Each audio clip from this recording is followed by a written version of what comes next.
Should you get a new launch or resale property? There are many factors that come into play when deciding which is the best choice for you, such as location, time frame, renovation costs, and condo facilities. But aside from these general considerations, the main question on everyone's mind is, which is the more resilient property choice that will hold or even appreciate in value over the span of 5 to 10 years? Hi everyone, my name is John, and today, to help you decide which of the two serves as a better investment or safety net, we'll be taking a look at realistic price performances of two mixed development condominiums in District 23, Bukit Panjang, followed by another two crazy launches that fetched owners stellar returns in just a short span of 2 to 3 years. Let's begin. Hillian Residences is a 99-year leasehold development with a total number of 546 units, which launched in 2013 and TOP'd in 2017. During the launch period, home buyers are usually purchasing at the lowest entry price as units are being sold first-hand by the developer. The price per square foot during the initial phase of Hillian's launch back in 2013 was an average of $1,300. Upon its TOP in 2017, prices immediately surged to an average of $1,500 per square foot, with the highest recorded transaction at $1,836 per square foot in early 2019. Let's analyze some of the profits homeowners made till date by taking full advantage of Hillian's early entry prices. The highest profit earned to date is $485,000, with one homeowner even profiting $223,000 in just a short span of 4 years. Now, looking back at Hillian Residences' price movement from 2017 when it obtained its TOP till today, we can see that prices have not increased much, but in fact remained fairly stagnant at approximately $1,500 to $1,600 per square foot. It is at this juncture that we start to see resale buyers cashing out from Hillian. Now let's take a look at the profits earned by these resale buyers when they decided to sell. We can see that the returns are much lesser for buyers that purchased after the development's launch in 2017, with an average profit of only $20,000 to $40,000, with the highest returns being $72,000, having appreciated only 2.2% per year.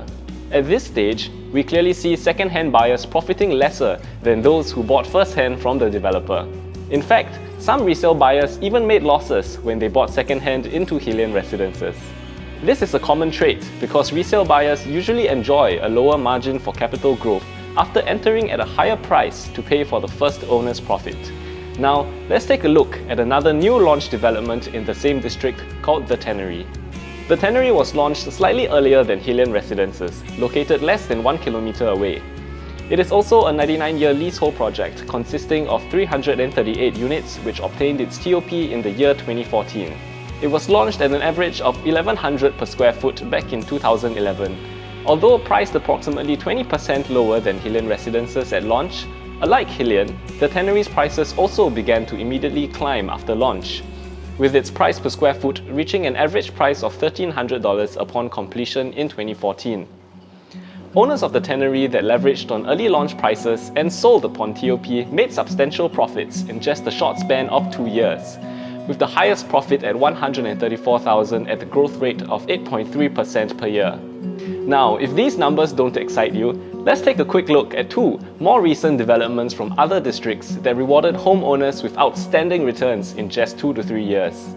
Located in District 13, Toa Payoh, Park Colonial is a 99-year leasehold development with a total number of 805 units, which launched in 2018 and TOP'd in 2021. Buyers who entered early in 2018 and 2019, when the average price per square foot was in the 1700s, enjoyed up to 20% returns in just 3 years when prices rose up to the 2000s range upon TOP in 2021.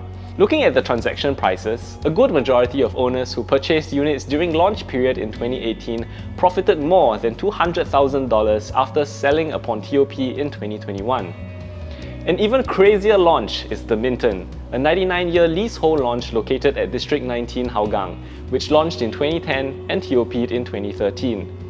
As prices per square foot shot up from an average of $800 during new launch sales in 2010 to an average of $1,100 upon TOP in 2013, buyers of The Minton saw an almost 35% increase in returns, and homeowners fetched profits of up to $400,000 to even $600,000, with a good majority making an average of more than $300,000 in just a short span of 3 years. In spite of The Minton's super high returns, similar to Park Colonial and the other examples from District 23, prices per square foot also began to stagnate after TOP, with resale buyers only making average profits of $150,000 in the same time span of 2 to 3 years.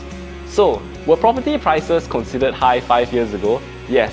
Are property prices considered high today? Sure.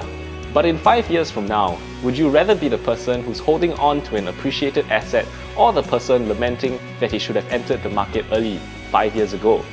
The point I'm trying to make is that you will always be entering the market at a high, as prices are only perceived as being low in retrospect. The key is, as the saying goes, not to wait to buy real estate, but to buy real estate and wait. If you would like to find out more about ongoing or upcoming new launch projects within your area, please feel free to reach out to me. Once again, my name is John, and I hope you found the information I've shared with you today helpful. Hope to see you in my next video. Bye!